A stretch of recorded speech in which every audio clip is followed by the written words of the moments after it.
22 hours a day, or like what? How many I hours? was working, yeah, so 7 days a week, sleeping at the factory. I worked in the paint shop, general assembly, body shop. You ever worry about yourself imploding? Like it's just too much? Absolutely. No one should put this many hours into work.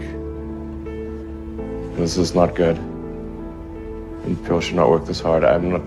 They should not do this. It's very painful. Painful in what sense? It hurts my brain and my heart. It hurts. This is not recommended for anyone. I just did it because if I didn't do it, then good chance Tesla would die. I don't think you'd necessarily want to be me. It's very hard to turn it off all the time. It doesn't stop. When I was young, I didn't really know what I was going to do when I got older. I think when I was, 5 or 6 or something, I thought I was insane. Because it was clear that other people their mind wasn't exploding with ideas. It was just strange. It was like, I'm strange. Eventually I thought that the idea of inventing things would be really cool. The reason I thought that was because I read a quote from Arthur C. Clarke which said that a sufficiently advanced technology is indistinguishable from magic. And that's really true. If you go back, say 300 years, the things that we take for granted today you'd be burned at the stake for. Being able to fly, that's crazy. Being able to see over long distances, being able to communicate. This is stuff that really would be considered magic in times past. If I can do some of those things, basically if I can advance technology, that's like magic and that would be really cool. Were you a little naive when you thought I can easily build an electric car and a rocket? I didn't think it would be easy. Like I said, I thought they would probably fail. But creating a company is almost like having a child. So it's sort of like, how do you say your child should not have food? So once you have the company, you have to feed it and nurse it and take care of it, even if it ruins you. Yeah.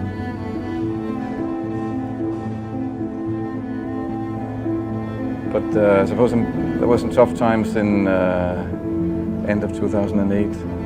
How did you get through that period of crisis? Yeah. 2000 and... Can we just break for a second? Sure, of course. Yeah. You want to wait a little while? Man, I sure hope it was worth it. Sure hope it was worth it. One of the most difficult choices I have ever faced in life was in 2008. I think I had maybe $30 million left, or $30 or $40 million left in 2008, and I had two choices. I could put it all into one company, and then the other company would definitely die, or split it between the two companies. But if I split it between the two companies, then both might die. And when you put your blood, sweat, and tears into creating something, building something, it's like a child. And so it's like, which one am I going to let one starve to death? I couldn't bring myself to do it, so I split the money between the two. Fortunately, thank goodness, they both came through. With Tesla, we're like trying to make things that people love. How many things can you buy that you really love, that really give you joy? So rare, so rare. I wish there were more things. That's what we try to do, just make things that somebody loves. Yes, doing something useful for other people that I like doing. Generally, starting a business, I'd say, number one is have a high pain threshold. That's it. There's a friend of mine who's got a good saying, which is that starting a company is like eating glass and staring into the abyss. That's generally what happens. Because when you first start a company, there's lots of optimism and things are great. And then, so happiness at first is high. Then you encounter all sorts of issues and happiness will steadily decline. And then you'll go through a whole world of hurt. And then eventually, if you succeed, and in most cases you will not succeed, and Tesla almost didn't succeed, came very close to failure, then if you succeed, then after a long time you will finally get back to happiness. And I want to know, what is the one thing that has surprised you about your life? Well, I'm surprised by the whole thing, honestly. I certainly didn't expect for any of these things to happen, honestly. In fact, the only reason I started a company back in '95, an internet company, was because I couldn't get it. There were only a few internet companies, and I couldn't get a job at any of them. So I tried to get a job at Netscape, and sent my resume in and tried hanging out in the lobby, but I was too shy to talk to anyone. And then I was like, okay, well, I guess I'll have to start a company because I can't get a job anywhere. Really liking what you do, whatever area that you get into. Given that, even if you're the best, there's always a chance of failure. So I think it's important that you really like whatever you're doing. If you don't like it, life is too short. If you like what you're doing, you think about it even when you're not working. It's something that your mind is drawn to. And if you don't like it, you just really can't make it work, I think. Well, you want to do, and particularly if you're starting a company, you need to work super hard. So what does super hard mean? When my brother and I were starting our first company, I didn't have any money. In fact, I had negative money. I had huge student debts. In fact, I couldn't afford a place to stay and an office. So instead of getting an apartment, we just rented a small office and we slept on the couch. And we showered at the YMCA. And there was an ISP on the floor below us, just a little tiny ISP. And we drilled a hole through the floor and connected a null modem cable. That gave us our internet connectivity for like $100 a month. And we're so hard up, we had just one computer. So the website was up during the day, and I was coding at night. 7 days a week, all the time. And I briefly had a girlfriend in that period, and in order to be with me, she had to sleep in the office. So work hard, every waking hour. That's the thing I would say, particularly if you're starting a company. It's very important to actively seek out and listen very carefully to negative feedback.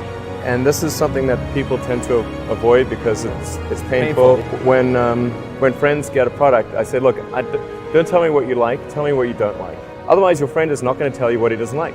Right. He's going to say, oh, I love this and that, and then leave out this is the stuff I don't like list. And sometimes even your enemies give you good negative feedback.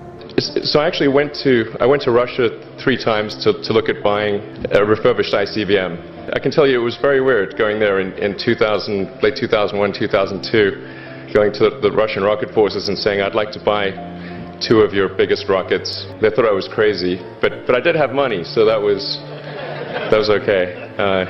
One good friend of mine collected a whole series of videos of rockets blowing up and made me watch those. He just didn't want me to lose all my money. For SpaceX, the first 3 launches failed. We're just barely able to scrape together enough parts and money to do the 4th launch. If that 4th launch had failed, we would have been dead.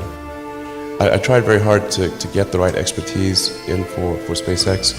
I tried hard to find a great chief engineer for the rocket, but the good chief engineers wouldn't join, and the bad ones, well, there was no point in hiring them. So I ended up being chief engineer of the rocket. So if I could have found somebody better, then we would have maybe had less than 3 failures. When you had that 3rd failure in a row, did you think, I need to pack this in? Never. Why not? I don't ever give up.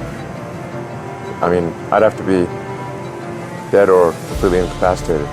You know, there are American heroes who don't like this idea. Neil Armstrong, Gene Cernan have both testified against commercial spaceflight and the way that you're developing it, and I wonder what you think of that. I was very sad to see that, because those guys are, those guys are heroes of mine, so it's really tough. I wish they would come and visit and see the hardware that we're doing here. And I think that would change their mind. They inspired you to do this, didn't they? Yes. And to see them casting stones in your direction. It's difficult. Did you expect them to cheer you on? Certainly hoping they would. When critics say you can't do this, your answer to them is, we've done it.